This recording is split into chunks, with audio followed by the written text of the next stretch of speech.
Let's start going through Shakespeare's Twelfth Night. And a little background on this, it is considered to be probably his finest comedy, if not in a very select group of his best comedies. It is also one of the more difficult comedies to follow. Now, most people know, some of the other comedies, Taming of the Shrew and other things, which are pretty straightforward. This one is a little bit more troubling than the others. And this is an aspect of his comedies that he really takes to a higher level here in Twelfth Night. It is not entirely different than his other comedies. The elements we're going to go through in Twelfth Night are elements that show up in all the play or in all the comedies. Okay. And this one, they're just a little bit more troubling. They're a little bit odd. And well, let's go through it. I'll walk through it. Let me shrink myself up and we'll walk through the PDF. And it's Twelfth Night, or What You Will. And a little bit is be aware that he does pun on his name quite often. William Shakespeare. And this is from the Folger Library out in DC. They put together excellent PDFs of all of his plays. And they do have some nice background information. And one of the things I would say, I would encourage you to check on materials such as, Wikipedia and other things that will give you the summaries. Now, I'm going to walk through their summary kind of quickly and give you a little bit of an idea and follow this video up with others on the scenes and acts and such. But it is a good idea to follow through on Wikipedia and other things just to keep things straight, okay?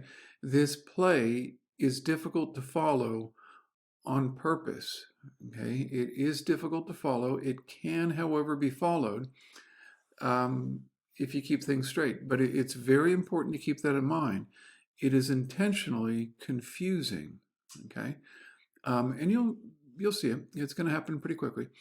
And now it's on an Epiphany. It's a Christian celebration of the Epiphany that this was really put on.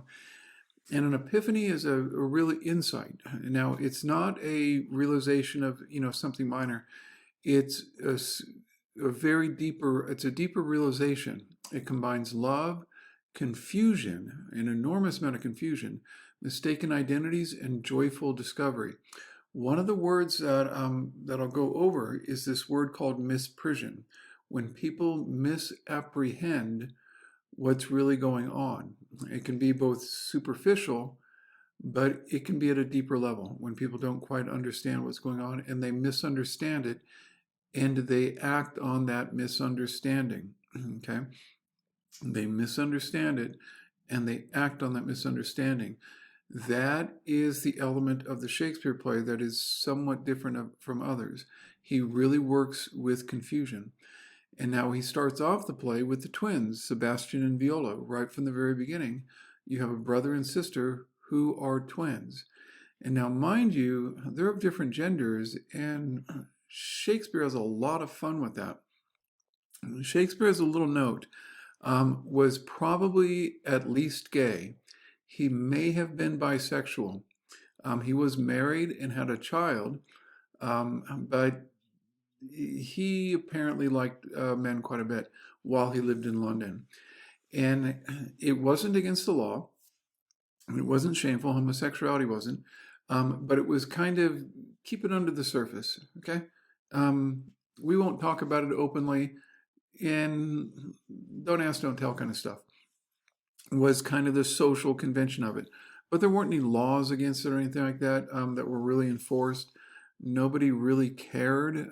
It wasn't an open thing, but it wasn't really that much of a secret. Nobody would have really cared that much, okay? And then he has a shipwreck. There are a lot of stories of shipwrecks that these are built on. And one thing I want to be very clear about, this story there is nothing surprising in this story, plot-wise. It's pretty much like he's writing a Seinfeld episode. There's nothing that really catches you off guard. It's going to be the clever nuances and the tricks of fate and things like that that Shakespeare is going to weave in this. The comedies he writes are all overall highly predictable. There are not sudden reversals and oh my gosh, I never realized anything that happens has been toyed with all along. Okay, the shipwreck and other things, these are common elements in the plays of the time. Okay, neither knows the other is alive. So at the play, at the start of the play, they don't know if their twin is alive. With the shipwreck, they think the other one must have drowned, and that's part of the misprision. And that's one element of the misprision. It goes on throughout. And when they get there, what they are is on the coast of Greece. This is in the kind of on the Adriatic coast, right next to there's Italy and then there's Greece, and this is kind of in the center area. Now, one of the things about the location, it's not a great idea to really worry about situating it. And let me come back and blow myself up. It's not a great idea to make darn sure you situate everything exactly because Shakespeare didn't work that way. What he did was just use these somewhat exotic sounding names to create a somewhat exotic sounding location. Illyria was the region of Greece, but it also puns on the idea of a bad air. There's a bad air, there's an ill area, but it did exist as the kind of north, kind of central Macedon area where Alexander the Great, and most people would have heard about it in London. They wouldn't have known too much. They would just kind of know, yeah, that's probably exotic. It's kind of, I don't know. And so that's what it is. Let me shrink myself up and continue this. Then they've got the figure in. Notice what happens early on. You got Count Orsino of Illyria, disguised as a young man. Or Viola goes to the service for him. Viola has to dress up as a young man to do this at the start of the play. Well, you know who she's going to look like is like her brother. That's from the start of the play. She hears that Count Orsino needs somebody, and so she dresses up as a man because women can't do this. And so she dresses up as a man to go work for Orsino, and she's going to look like her twin, okay, whom she doesn't know is still alive, whom she thinks is dead. And she takes on the name Cesario. Orsino sends Cesario to woo this lady, and then I'll bring up another theme when we get into the play, okay? You have in Illyria Count Orsino and Lady Olivia, these two nobly born individuals that are really, everybody thinks they're kind of flirting, sort of. This is not quite a Bennifer situation. There actually seems like they're trying their best to not get together, but they're putting on a show, okay? Everybody knows about them. Orsino is wooing her publicly, but I'll get to that in a bit. You have then this other level of characters. These are really kind of the clowns. And these different levels of characters, so the main characters are Sebastian, Viola, and Count Orsino and Lady Olivia. Those are the main characters. Then you have these others who are kind of the clowns. And keep in mind, even though I'm going to break the play into 3 collections of characters, I'm going to break it up, okay? These 3 different areas interact with each other constantly throughout the play, okay? And so these folks, the Sir Toby Belch, Sir Andrew Augencheek, and Malvolio are kind of like the clowns. They were often in the scripts as written in as clowns. They bring in comedy, okay? Sir Toby Belch is Lady Olivia's uncle. And he is, as you can tell from his name, he's not exactly a high-class character. His name is Burp. So, and then Augencheek is that's a guy that Sir Toby Belch is messing around with. He's using his niece to try to get this guy to buy him more alcohol, and I'll introduce you to my niece. Hey, how about that? And that's what he's doing, which is kind of exploitive, but kind of funny because Andrew Augencheek is basically a trust fund kid. So taking his money never really hurt anybody. Malvolio is, as you can see in the name, bad-willed, okay? He is known as a kind of mean character, but he's going to be the source of comedy, but it's going to be odd with Malvolio. Malvolio is a very famous and infamous character within Shakespeare, okay? And be careful. The good are not just the good, the bad are not just the bad. Malvolio is a very complicated character, okay? And then in the meantime, while Viola is running off dressed as Cesario working for Orsino, you have this other play with Sebastian. And this is where it gets pretty clear, but people ignore this. He's rescued by the sea captain, and they declare their love for each other. Clearly, people who want to deny that Shakespeare is gay don't recognize this. Okay, this is a very clear declaration of love from the sea captain for Sebastian. Okay, Sebastian kind of shows some indifference to it, but the sea captain makes a number of statements that very clearly something's been going on between them. Okay, and that's right from when they get off the coast. So you have Viola coming off the coast with her captain, and then the sea captain and Sebastian getting off the coast. So, and then he hears that when Viola Cesaria is challenged to a duel, Antonio mistakes her for Sebastian. So they're already having these misprisions going on from the start. And again, I want to emphasize, as I jump into the play right now, these misprisions are part of the play. It is a good idea if you try to spend a little time at Wikipedia just to get the plot down, to get the characters in the right place.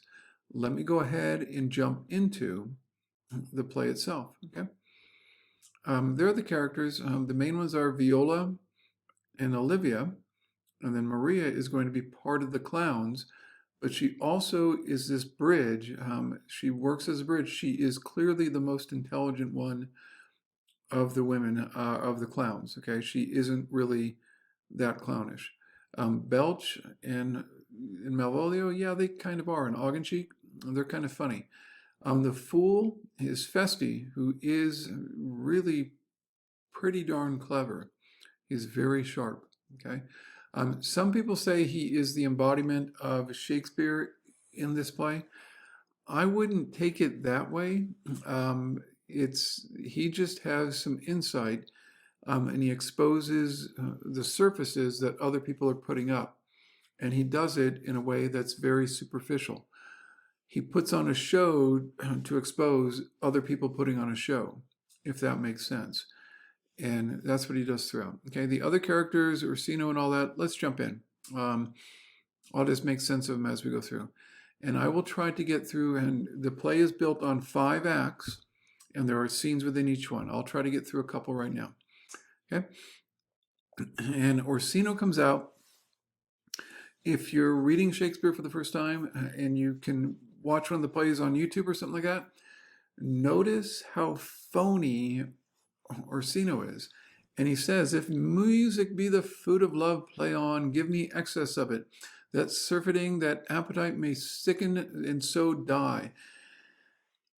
He's a cornball, okay? He really is. He's a drama queen.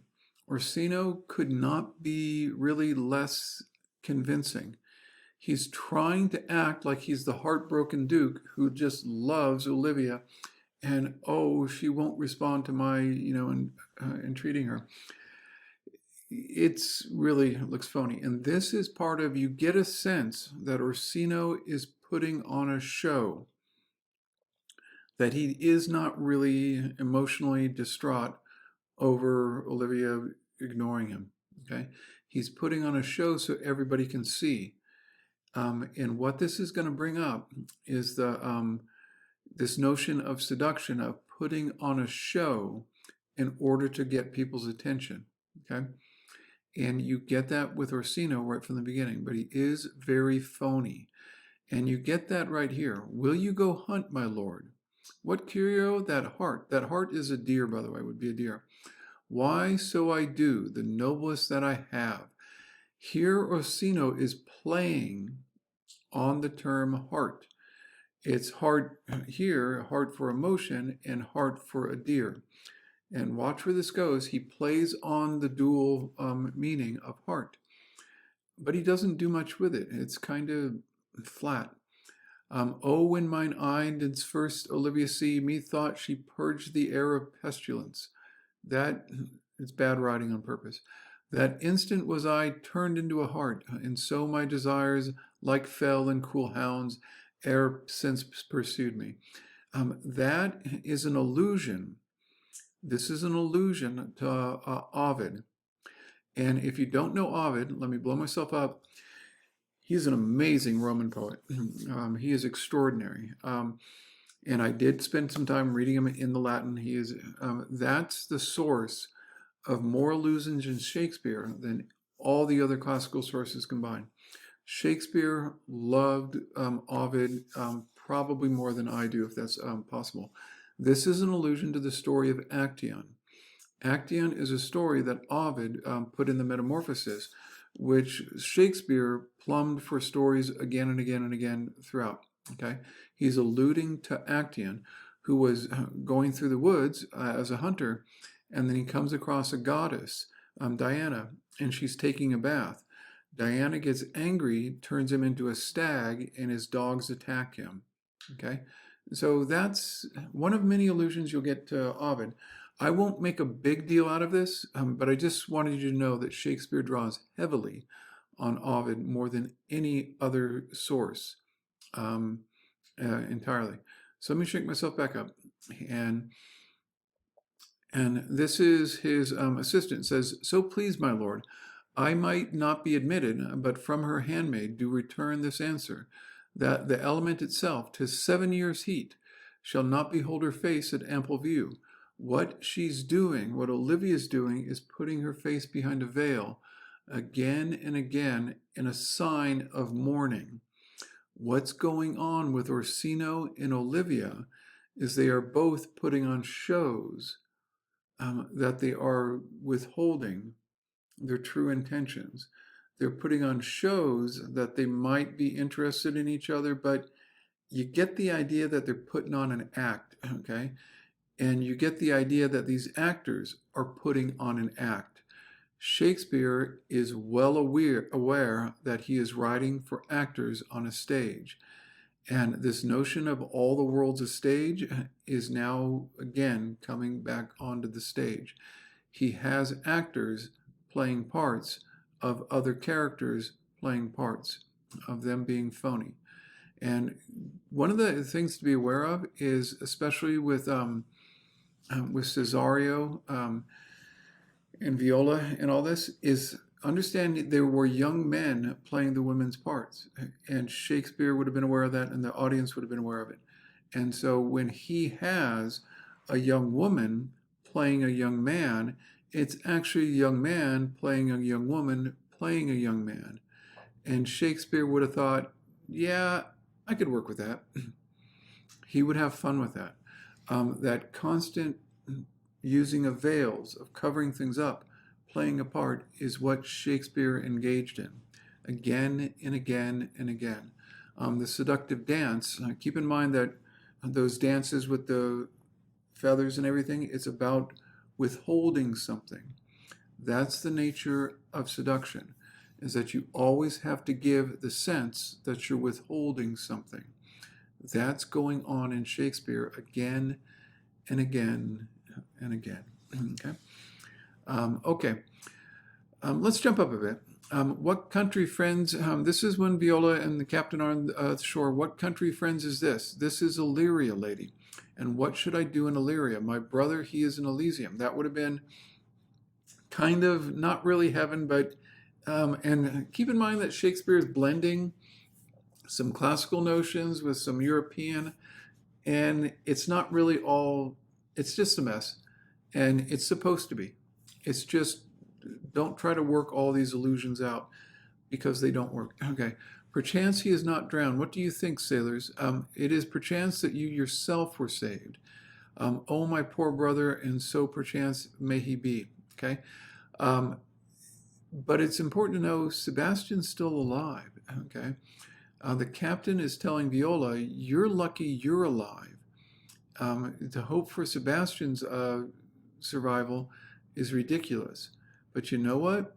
He's still alive. So And then he finds out, or she finds out about Orsino and other things, and she heard of him and my father, and I'm going to go try to get a job with him. Okay. And then he hears about the captain starts explaining Olivia, a virtuous maid, the daughter of a count, that died some 12 months since, then leaving her in the protection of his son, her brother, who shortly also died, for whose dear love, they say, she hath abjured the sight and company of men. Um, it's a big show. Okay. She's abjuring the sight of men because we don't really know, but she has a lot of money and she's a very pretty woman and she doesn't want to talk to men. I will let you do the math. Did Shakespeare do the math? Yeah. Okay. And then the captain goes on. There were hard to compass because she will admit no suit, a kind of suit. No, not the Duke's. So she doesn't allow men to woo her. She doesn't take anything from them. I prithee and I'll pay thee bounteously. Now, one thing to follow in Shakespeare's comedies, follow the money. Okay? Money will come up again and again and again, and almost all of his comedies. It will play a part in this. And if you want to figure out what people's true intentions are, they will say one thing, but usually you can follow it back to the money. Okay, that's always there. And mind you that most of these comedies were oftentimes they were masks, and they were what's called a mask, M-A-S-Q-E. They were put on at weddings. And when he's putting on plays where he's basically saying, yeah, I get it, that's all about the money, and you're about to get married, it's a little bit troubling. But it's Shakespeare. He can get away with it. Okay. And so I will come back and go on, scene 3 in a bit.